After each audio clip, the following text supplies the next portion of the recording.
This is a podcast which does not shy away from difficult and vulnerable topics, and we ask you to take care of yourselves when you listen. The content is of an adult nature, and we do swear at times.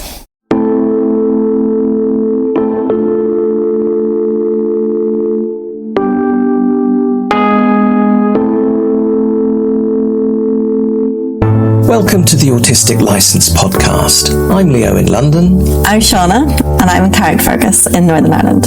We invite you to listen in on our conversations as we experiment with unmasking in an autistic space. We talk about what it means to discover we're autistic as adults, especially with established careers as therapists. We want people to know that autistic therapists exist and to broaden the conversation about neurodiversity. You're so welcome to join us, whoever you are and wherever in the world you are. We hope you'll find something of interest and connection here.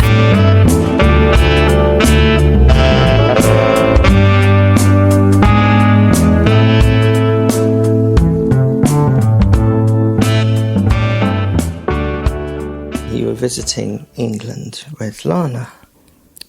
I was, and we said that we might record and see where that goes to kind of talk about travel and related stuff. Mm-hmm.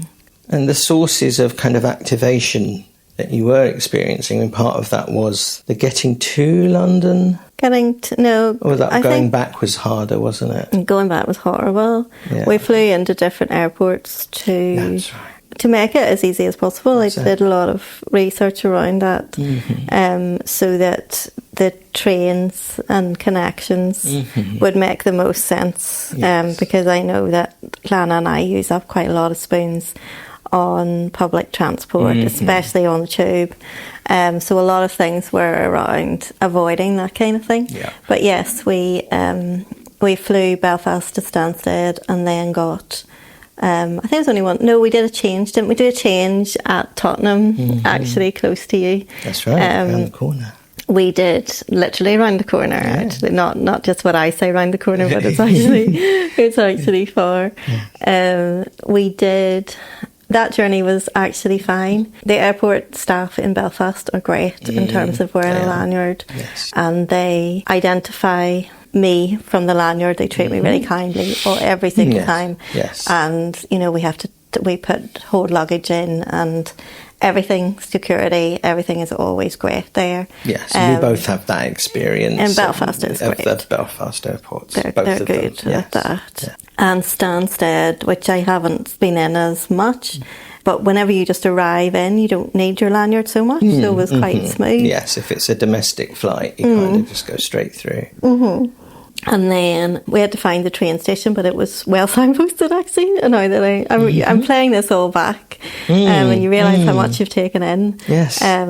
So yeah, we did that fine. We got on our train fine and did that change. And whenever we arrived, kind of recognised where we had to go, all very smooth, and found the McDonald's that we've used before. This is a hotel we've used before. Right. We met Leo in a cafe that we've been to before, all of which we describe as round the corner, because Lana and I understand round all the different corners. This is Hackney we're talking about. If anybody is familiar with Hackney, this is what we're talking about. So round the corner from each other are these places. And there's a Tesco's that we're familiar with, which is round the corner. So, yeah, that was all. Actually, that didn't use up a lot of spoons at all. And then we had to get the tube that evening, but we had a good amount of time in between. So we saw you for a couple of hours, travelled in the morning, saw you for a couple of hours, did our thing in terms of food, had bought in the food that we wanted from Tesco, which is, we are autistic, so we eat exactly the same thing. Exactly. Well, everything is mapped out, lunches, isn't it? all the breakfasts are the same every single day, and the food at night is McDonald's, which is the same order every time. And so we were able to do all those things and establish ourselves, and then we'd got our tickets for the tube, and we knew that the tube was going to take spoons, but we weren't rushed, and we navigated that fine. Saturday morning, we had good autistic planning, meant that the way that it was set up, there was like a checkout time. We could leave our luggage. Then we had an hour in the cafe that is our local round the corner where we'd seen you the day before. We were able to sit there for an hour and orientate ourselves for the day whenever some of my family were travelling down and we were going to hang out in a park. And I actually then called on you after working for about half an hour to try and understand the buses, because I thought, like, I've got two friends who live locally, and with both of them on different occasions over the years, they're both university friends, and I've visited them and we've walked to this big park. But because there was young children involved, I wanted to find public transport to get us there, because we only had a few hours that afternoon, and I wanted a bus.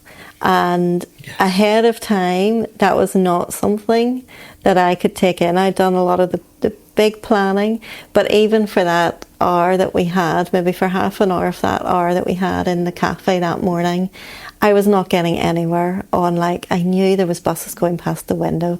I knew that there would be a bus stop really close that would take me to the park, and a bus stop really close to the park.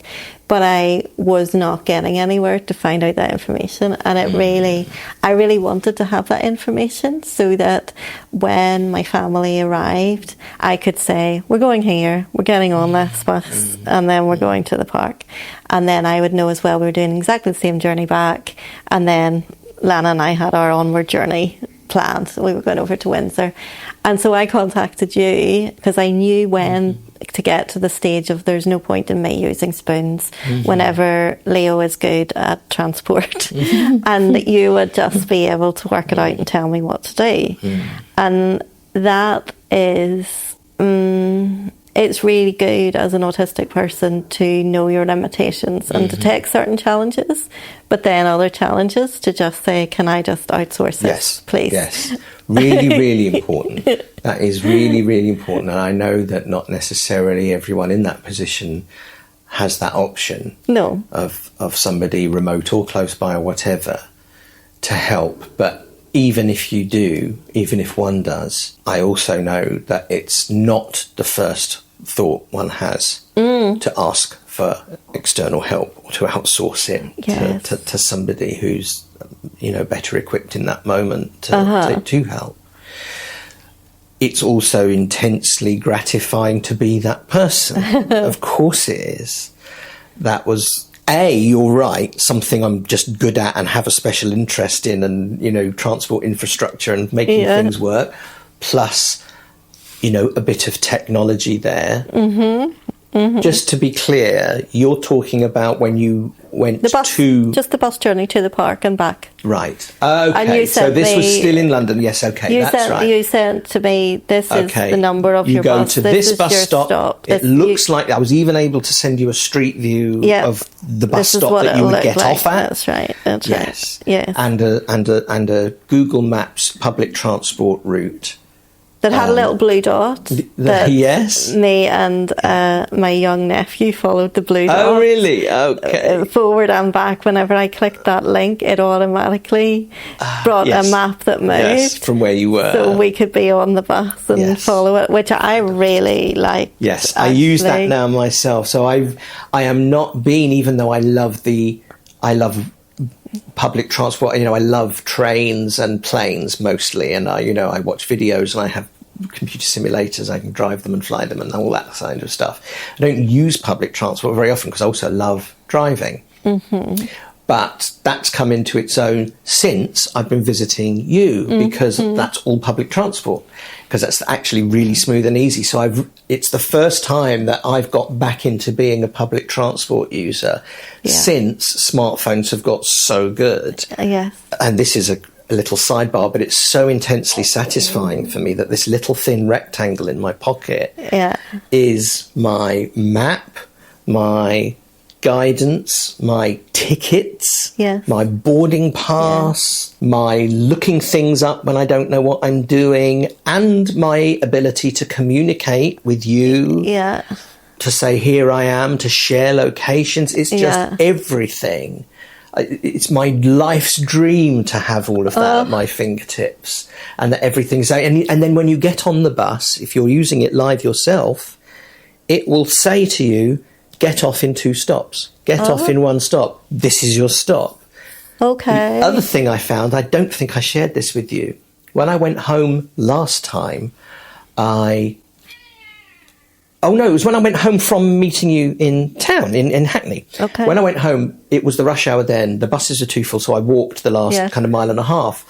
And Google Maps had a new thing. They've had augmented reality for a while where they would combine the camera with directions. Yeah. But now they've got a facility, if you turn it on, which I did, that you can have the map displayed live, facing the right way, showing you where to go. But if you hold the phone up vertically, it switches to the camera with live arrows placed on the pavement, animated in real time. I need that because Nana and I don't know, whenever you do Google Maps and you don't know what way up to turn it, and then you start walking and you realise you're going the wrong way. This actually shows you the arrows in the street, on the pavement in front of you. Oh, yes.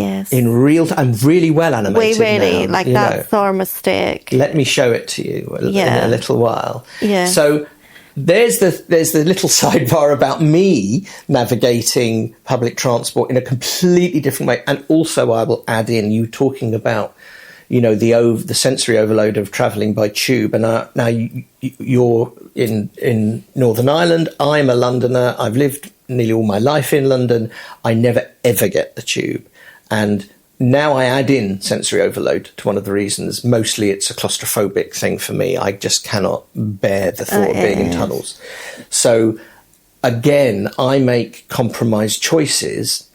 I will spend an extra hour on a journey in order to sit comfortably on a bus. That's totally worth it to me. Yes. But also one of the reasons why I do tend to opt to drive a lot of the time as well, because it's more efficient. So anyway, all of that. So you had your trip to the park on the bus.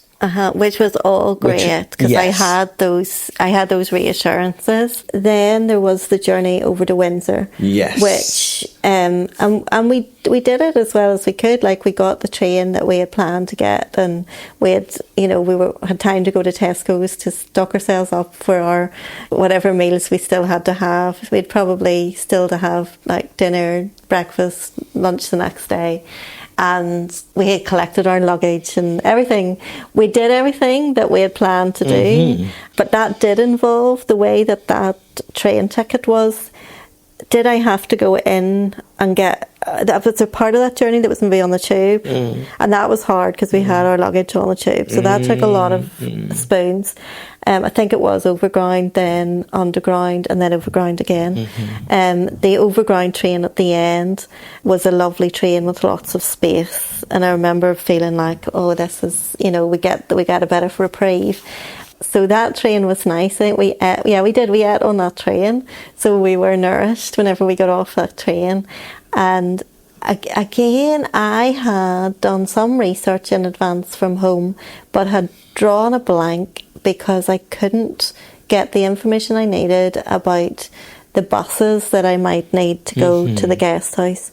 So I'd already decided, actually, I don't know, when we were arriving like 6 o'clock-ish or something, I'd already decided, okay, we will find a taxi and get a taxi, and if there's buses we can learn how to do tomorrow, that would be better. Enough spoons have been used because of this tube journey and everything. It's been a successful day.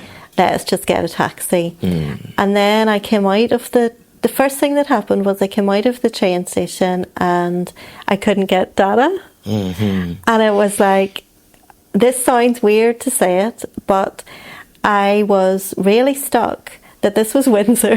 This is where the royal family live, and posh and all of that. And I remember being like, there's no data. Why is there no data? Windsor Castle is just around the corner. Why is there no data? This is weird. And that stressed me. And because I couldn't get data, I could not get maps. I couldn't organise anything. I couldn't find taxi companies. I couldn't Google. Then there was a sign that said taxis.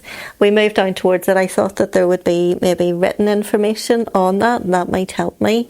And then a taxi driver said, are you looking for a taxi? Where are you going? And being autistic, not understanding the rules, because my idea was, what I understand of taxis on the odd occasion that I use them is you book them in advance. You can't steal somebody else's, so you book them in advance. There's obviously some kind of trail, electronic trail. You book them in advance, they come for you, they take you. And this person was just saying, where do you want to go? I've got a meter in the car. And I thought, yeah, but this must belong to someone else. I, at that moment, didn't have the spoons to think outside of the box. And like you said, it felt unsafe or not okay. Even though he was a branded taxi that had the details on the outside, he obviously had a meter. Actually, a really nice guy. There was no, you know, and he was in a taxi, what I now know is called a taxi rank, you know, and they all do it in Windsor. I didn't expect that. I thought this is not following the rules of what it's supposed to follow. So that, as an autistic person, was just hard to square. And then he took us to our place, and it was one of those places where you check in yourself using a code. And it was signposted, the different room names. So we found our room name. There was 2 different places that you could key in codes, and there was 2 different codes. One code had been sent to me by booking.com, one code had been sent by somebody else, and I also was using something that looked like one of those key holder things that I thought that's where you put the code. So of course I put both codes into that. Neither of them worked. Then I discovered on the door that there was a PIN code thing. Tried both and that one of them did work. Got into the place, you know, so we were in this place, looked nice, but then I suddenly realised this is all glass doors. There was patio doors and there was no key. And because it was opened by this PIN thing, then once you're in, you're in. And you go out, you close the door behind you, you don't have to worry about a key. The next time you come back, you put the PIN code in. This made perfect sense to the owner of the place. Yes. But to me, it felt unsafe. Yes. Because if there's locks in a door, particularly a glass door, and if I'm in an unfamiliar place, and I've actually just driven out into a more rural area where there's no other houses around. That's right. Then I feel vulnerable with a glass front and no key to double lock the doors. And on top of everything else that happened, that just felt like too much for me to take in. And I also then looked up their rules for, you know, how to operate things, how to work things. And it was obviously one that was designed for another room, which talked about a key. And I didn't have a key. No. And I thought I must be meant to have a key. And there is a key. There is a thing out there that none of my codes work for, and it appears it's a storage device for a key. It didn't make any sense to me. It was all not making sense, and the more nonsensical it was being, and the more I was double checking myself, because as an autistic person I tend to think that I will probably be overreacting. There is probably a simple explanation.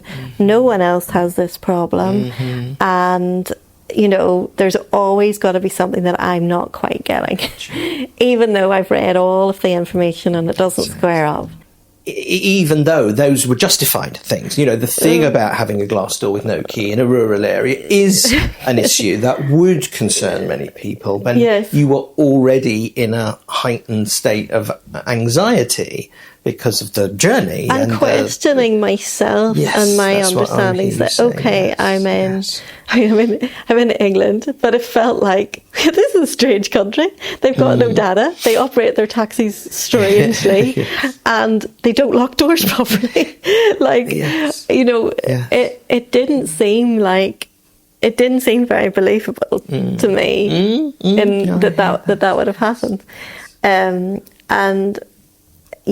So I think that I had no spoons left, and I was feeling all of that invalidation and gaslighting myself that there must be something I'm not getting here. And I did let that go on for quite a while. So I did actually get myself into an anxious place. Now, there was enough margins in our planning, which I guess that when I plan something like that, I know that there's going to be times that are going to spin me in a anxious way, or are going to cause emotions for me or Lana, and that are going to mean that I don't want to pack too much in. I want to leave margins. So on that evening, there was margins. We had already eaten. It was still light. There was enough hours left. This wasn't going to go right after midnight and spoil the next day or anything. But I probably stewed with it all for a couple of hours before I reached out and said to you, are you there? Yeah. This is what's happening. Yes. Yeah, and then we came to a solution, which was, contact the owner and say, can I move rooms, please? This room is not, I'm not comfortable in this room. And also, I think, I saw my role there not just to reassure or come up with a solution, but just to say, this, you are not stuck. This is not the only choice. Because when I know for me, when I'm in a situation like that, a continuation of that situation off into the horizon is all that there is. And I think I remember saying to you something like, look, it's not late, it's still light. We could find you a room in a travel lodge. You don't have to stay there, in other words. Because that, and I know that that's how I would have been in that situation. I am stuck. Yes. I wouldn't have had the capacity, and I'm not saying you didn't, but I wouldn't have had the capacity to say, hang on, what are the other choices here? What's actually reasonable? Yes. And out of that, I guess, came that you were saying you may have been the only guests there, and therefore the other rooms, which you were the ones you were expecting to be in fact. Well, I hadn't known. If I had have had pictures of the outside, I wouldn't have chosen one that had a glass door. Well, I did look at that website the next day, and there are no photographs of that room that show that it's just a glass. In fact, I would say it very carefully avoids showing that part of that room. That's very interesting. You have another look, and you try to find a representative photo that shows the vulnerability of that room, and I just don't think. I think they've deliberately avoided it. That's very interesting. I didn't look that up. There was a guest in one of the other rooms because I saw them the next morning. But yeah, whenever I contacted by email the person running it, she was initially quite dismissive around, well, nobody else has ever had a problem. My guests like not having a key. Because of course they do. Everybody wants that. You have a key. Oh, I don't want to stay then. For all these years, so. But she was initially like that, but really not, also accommodating and also I can move you to here if you want that. And I said, yes, please. We just moved upstairs to another room. But then the next thing that happened was... This is the worst of it for me. This was genuinely... Everything else was circumstance, and what a shame, and that's a pity. This is not acceptable behaviour, what you're just coming to. It really isn't. It's ableist and awful nonsense. I know. So, I don't know the setup between these two, so I don't know how much I can put in. But we haven't identified anybody or any place. We said Windsor. Plenty of guest houses in Windsor, and if they choose to stand up and say, hey, you're talking about us, well, more fool you. I'd keep your head down if I were you. Well, I'll say what I can. You suspect that the couple running it were working independently. Should we say that? Yes. Let's say that. And so a man turned up at the door without the full information of what was happening, and I thought he was turning up maybe to assist us to move, maybe to to be chivalrous and say, you're moving upstairs, aren't you? Do you want me to carry your suitcase or something? I'm looking distracted because there's a drone up there that's been buzzing about for ages, an actual drone. Okay. Very, very high up. Okay. I do apologise. That's Can okay. you pick up okay? No, that's fine. So I thought, oh, that's very quick. This person has turned up. Maybe they're going to help me. But not having all the information, he proceeded to try and explain to me how the door worked and how, due to his story was, guests kept breaking the door. And so I have secured it in such a way that, that handle doesn't move. In other words, the outside door doesn't move. And then he wanted to demonstrate this 5-point locking system. Yes. Now, I understand 5-point locking systems. I actually understand them even more because I've just renewed my house insurance, and being paranoid like I am, I check that I fit every single point that I ever have, just in case it might have changed. I totally understand those things, but that doesn't negate the need to have a 5-point locking system and a key operated thing. We got to the point where I said something like, look, at the end of the day, I'm autistic. I don't feel safe due to that being glass. I don't like the room. I don't feel like I'll be able to sleep in the room. I'm on holiday and, I want to enjoy the rest of my trip.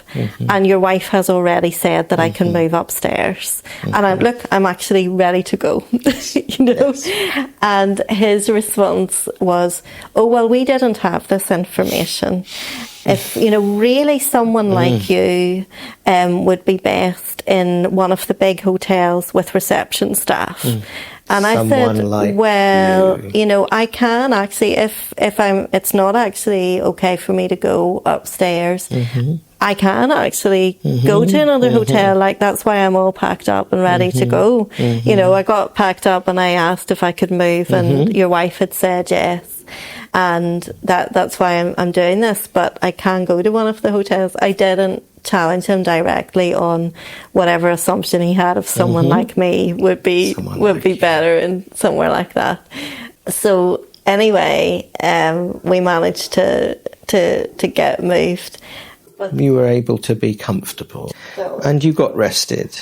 We got rested. It was okay. Legoland the next day was all very familiar because we know Legoland. Yeah, we did that, and then we actually at the end of the day had spoons to navigate the buses. So I went to the information thing and found out that there was a really easy bus trip that we could make to Windsor. Okay. So we could go to McDonald's, which actually then meant that we didn't have to eat somewhere strange. Indeed. Even though Legoland has lots of places, and we have eaten fast food in Legoland before, but it's extortionately expensive. Yes. And it was closing, and we wanted to get as much out of it as possible, so we could go on another ride and then go into Windsor and eat in McDonald's and extend the night a little bit, and we had spoons to do that. So that was all. There was spoons available, and we got on our bus and went into Windsor, went to McDonald's, went to Tesco's again to buy our food for the next day, and we're able to do that. I was able to do that. Also, we're able to see how the taxis operate, which gave me that reassurance. Okay, I've got a handle on this place. Yes, I know how this all works. So everyone's like that. Yes.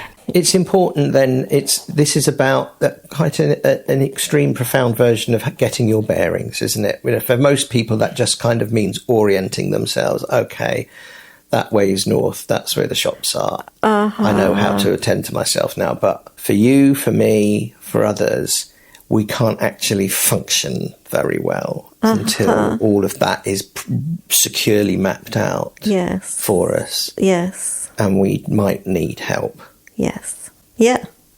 Yeah. And you asked for it, which was wonderful. That would not be my instinct, I don't think. It wouldn't normally be mine. Because if I did ask for help, I'd have to get through so much sort of, you're being really silly, Siana. Or shame. Yeah. And I'd have to just endure that. To get what I needed, and with no guarantee that I would get what I needed. there's not that motivation.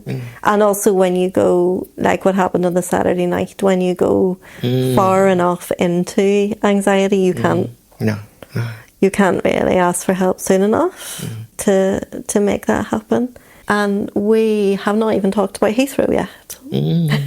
So let's do a little Heathrow narrative. A little bit on Heathrow.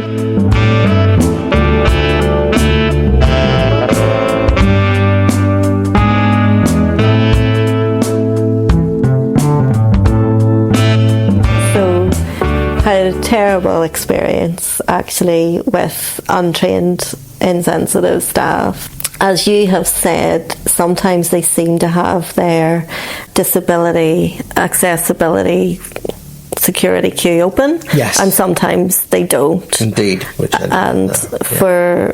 Some other people have told you that, haven't they, as well? Oh, that's true, actually. Yes, no, I have. There is anecdotes from other people. I know that they didn't have the experience I had. No, it seems to be a little bit random, and I suppose based on traffic, what is open and available, and maybe staffing. I think staffing. There wasn't enough, and the staff were fed up with each other and fed up with the passengers in general.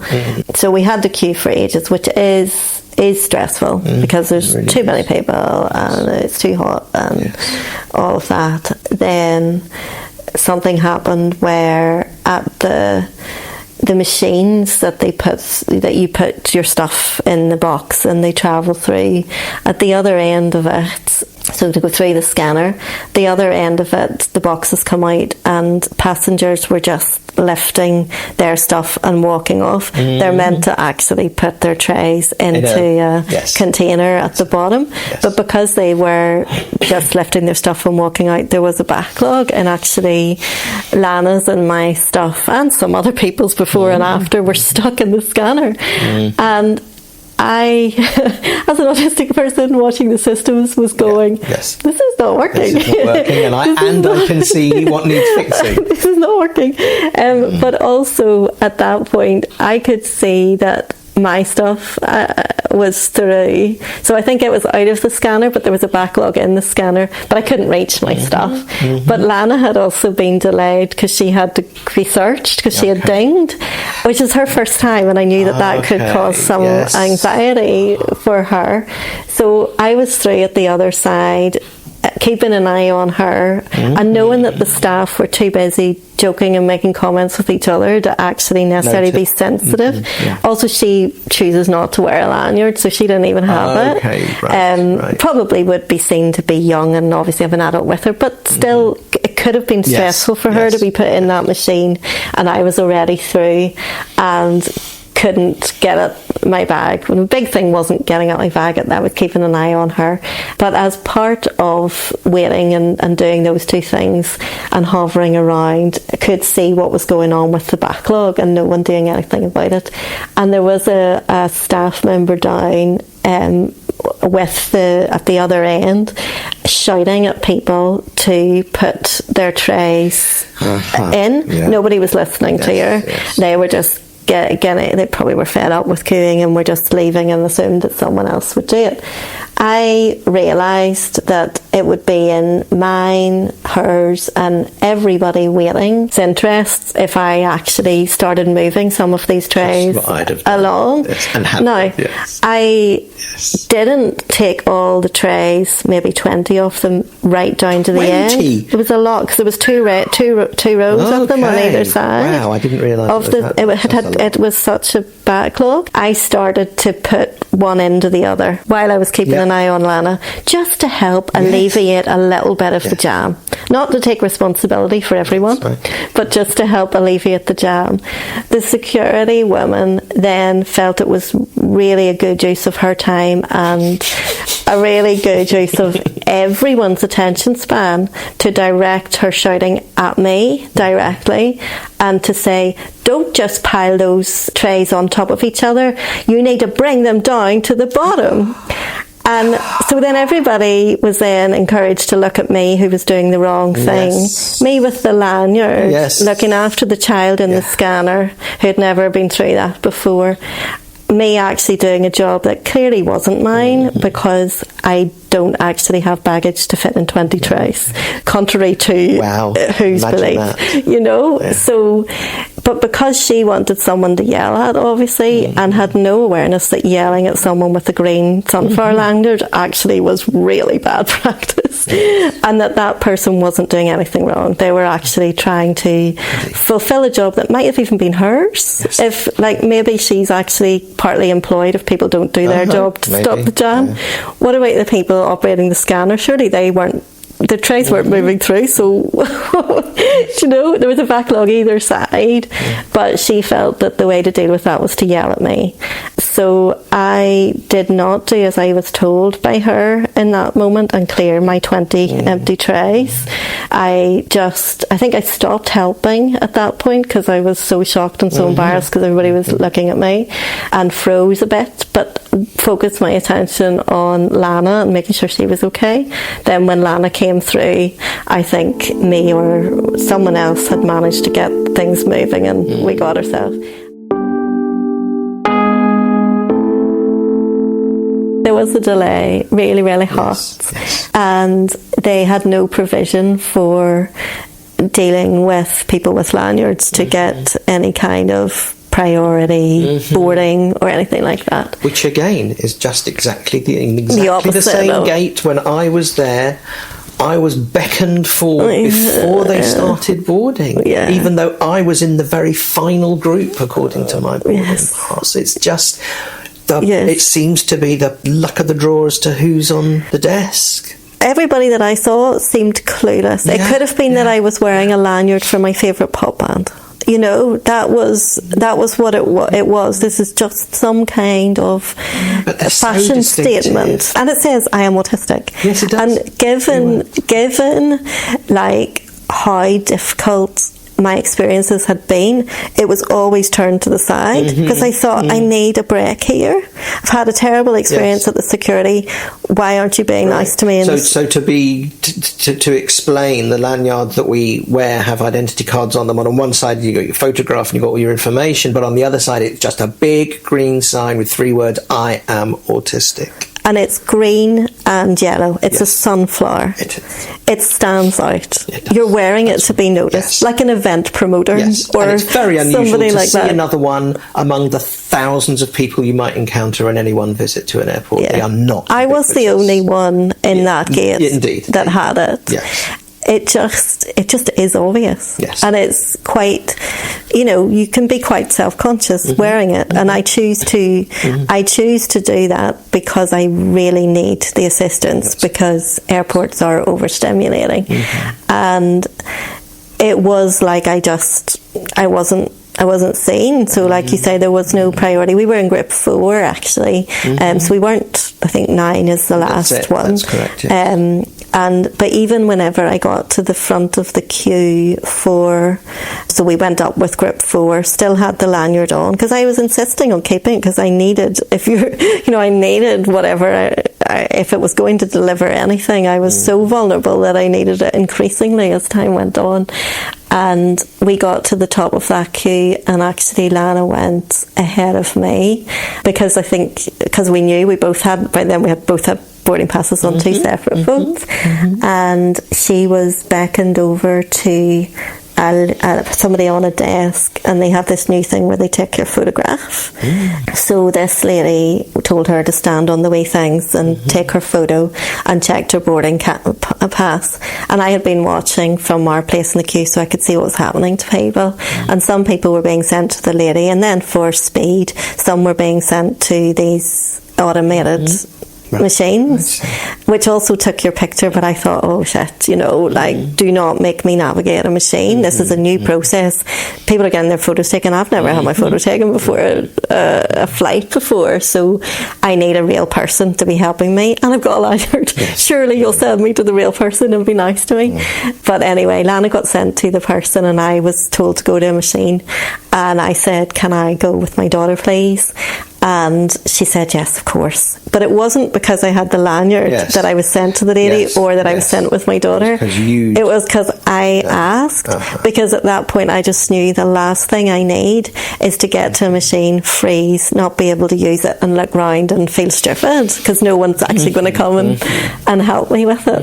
And so I did. And it is straightforward. The lady takes the picture and checks your thing. But at that point, I had no spoons to navigate anything else. And then we went on the plane, and I think there was a 40-minute delay.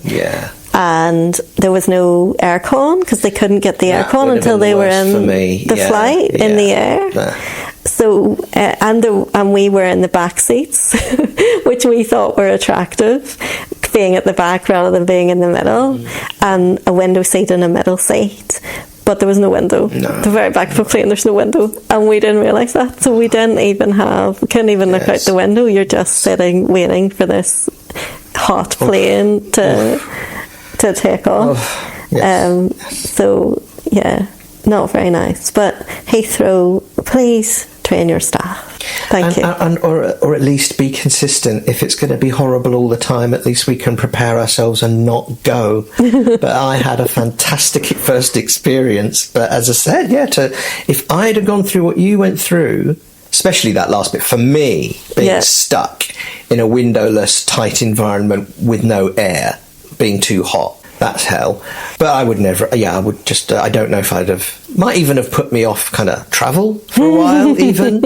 It's awful. I'm so sorry. But yes, you are right. So while we're saying Heathrow, get your act together, we are also giving props to Belfast City and Belfast International, where Stansted are good. Wonderful. Luton has been good. Here 3 days ago, 4 days ago rather, from Stansted was also an experience. So I didn't even have to kind of draw attention.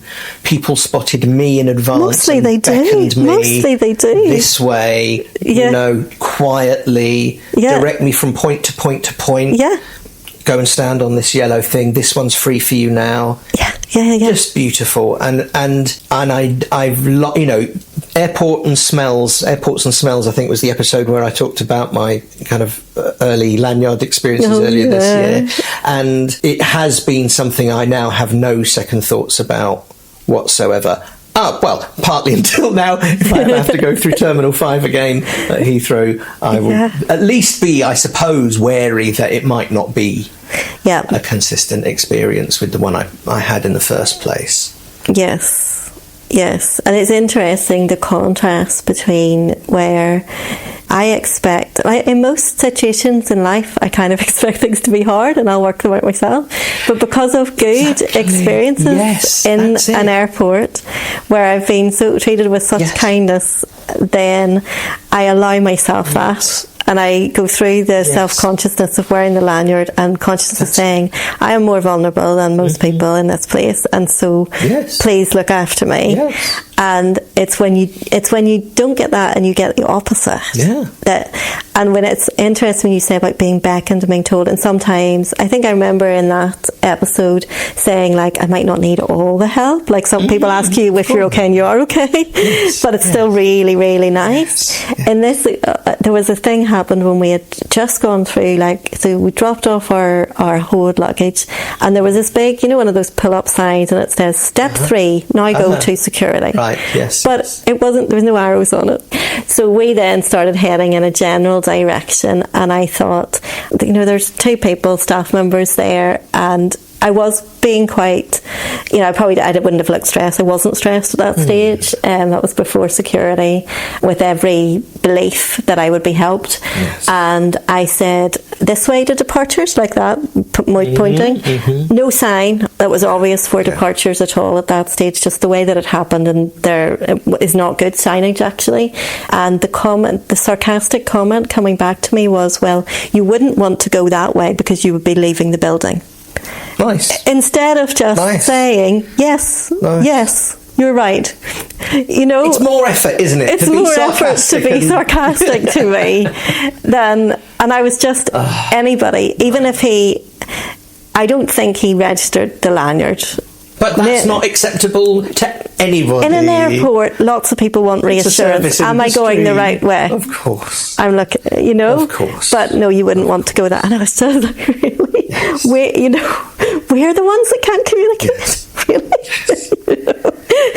But here is also a version of public disclosure with new people that also leaves you open to challenge, but actually, I was going to say a greater degree of discomfort, but just a very different degree, actually. To be challenged by, say, your family is extremely difficult. But this is something really hard because you've deliberately exposed yourself to, in the hope of being helped, of making life easier. You know, if we disclose in our private lives, we don't necessarily know how. We learn quite quickly, I think, that we don't know how that's going to go. So we accept the risk. In a public environment, especially where you are disclosing in front of people apparently trained to make your life easier, when that backfires, that's really devastating because I suppose, A, you've now got to face the thing you were trying to avoid, but B, now with shame and extra discomfort layered on top of it. And anger, because that shouldn't have been how it turned out. And public. Yes, and it can all be witnessed by who knows. It can all be witnessed by other people who will all be on different types of understanding of what's going on and of their view of autism. But I think what you've just said is it's really not as clear cut as do it with new people. You know, it's easier with new people. It's harder with. It's just not that clear cut. It's always risky. It's yet another inconsistency. I think what you're saying. You know, it's always risky, and you know, it's very, very, very dependent on whoever it is that you're disclosing on to actually having an accurate and open sense of what it is that you're saying. Or that you're saying anything at all, you know. And I think I've just got this urge. I always have this urge for balance, and it's not necessarily always helpful. You know, like earlier on in our conversation when I said, well, I went on the same flight as you, but I had this very positive experience. Partly, I guess, that was this urge to balance something out. But also, and I'm experiencing it again now, we are here, and it's a stated aim of ours to make ourselves more visible. You know, we're here to show that autistic therapists exist and increase awareness.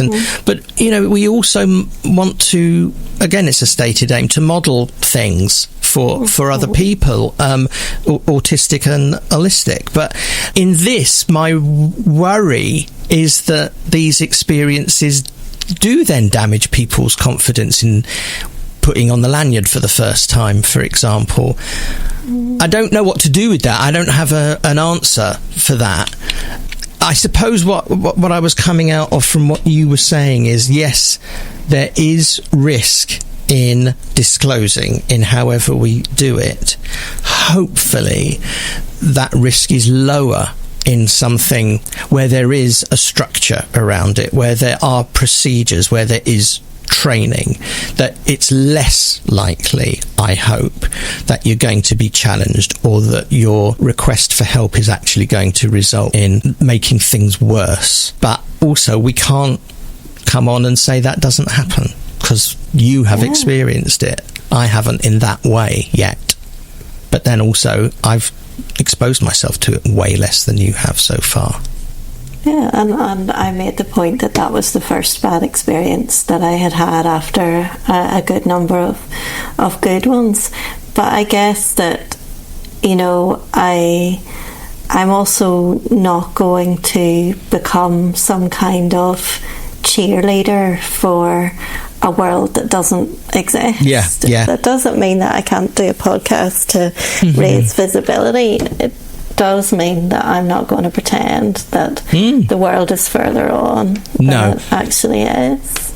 And what you've done there, and what for me in listening to you speak, is uncover that there is actually a very useful, progressive aspect to the kind of disclosing that we're doing right now in talking. So when I'm saying that part of me that kind of raised its head before and said, don't put people off trying to get the help they need by telling them horror stories, but actually there's something else that we model in that, which is about activism or just complaining, that these things do happen and that we can partly, hopefully, all of us be agents for change and improvement in those environments by sharing these stories. Actually, that's, somebody might go in perhaps with some more wariness, but also with some confidence that if they have a similar or a negative experience, that they're not the only one, it wasn't personal to them, and actually there might be some righteous anger that comes out of that turns into some kind of action or activism or, communication to enact some kind of change on whatever level, whatever scale, and that's what we're doing. And there'll be a lot of people who will not necessarily have a platform to speak up and share. Exactly. And even if one or two people hear it and feel less alone because they had a shameful experience, then and potentially somebody who actually has some power within these systems might hear, because actually, unfortunately, we as autistic people often don't have the spoons to campaign and fight and do all of that. Some people do, some people don't, but we actually need advocates, and we need somebody who's maybe not so hurt or vulnerable within the situation to stand up and say something. I think from listening to us, I'm hoping that there are some people that will recognise some of the struggles and discomforts that we've talked about, as well as some of the advantages of being able to disclose and ask for support or help, but also to have the confidence, if they don't experience what they're hoping for, to say something, or not to feel that it was them or their fault, because I think that is a real default that a lot of us go to. Yeah. Well, I can say I absolutely did not think this was my fault. I guess in days gone by, I might have blamed myself for things like what happened at the airport, but I really didn't. I really could see that none of it was my fault on this occasion, and I think that's a good step. Actually, that's progress. To recognise, because probably for most of my life, and I would never have even dared to ask for the help, but if I had have, the stakes would have been so high that in a situation like that, I would have been so consumed by what I maybe did wrong by not, I don't know, not going up and saying, please look after me, or not going to the right place, or not doing this, or not doing that. There wasn't any of that. I was totally, like for the first time in my life, in those kind of scenarios, actually feel entitled to something. Yes. And so there is a righteous anger about it, as opposed to, I probably did it wrong. I probably didn't dance and spin around with my lanyard, so it's not their fault. They were so busy they didn't see me. Like, I don't have any of that actually anymore. It's like, no, I wore it. They failed, and I think that is progress. Actually. Well, I hope that people hearing you say that will get that some of that will rub off. Yeah, that there are rights here. Yeah, we do have rights. And it is a lack of training. There is the lanyards were created for a reason, and if Heathrow can do it some days, then they can do it all days. Yeah. So there is no excuse for not providing a service when they don't have the staff to provide a service, or they can't be bothered. I don't know why they don't provide a service, but there is no excuse for it, actually. So always lovely to have you with us, listeners. Yes, we're not very good at saying goodbye sometimes. It's all right. Just goodbye. Slowly fade the theme up and say autisticlicense@gmail.com. Drop by and say hi. Thank you for being with us. Yes, please do. Bye bye, Siana. Bye bye, listeners. Bye bye. Thank you for listening to the Autistic License podcast. You can connect with us via Instagram, Facebook at autisticlicense.com or by email at autisticlicense@gmail.com. At this point, Leo likes me to spell the word license because we spell it in different ways in different parts of the world. We spell it LICENCE. We also have a thriving Facebook community. You can search for Autistic License Siana and Leo on Facebook, or you can click on the link in the show notes.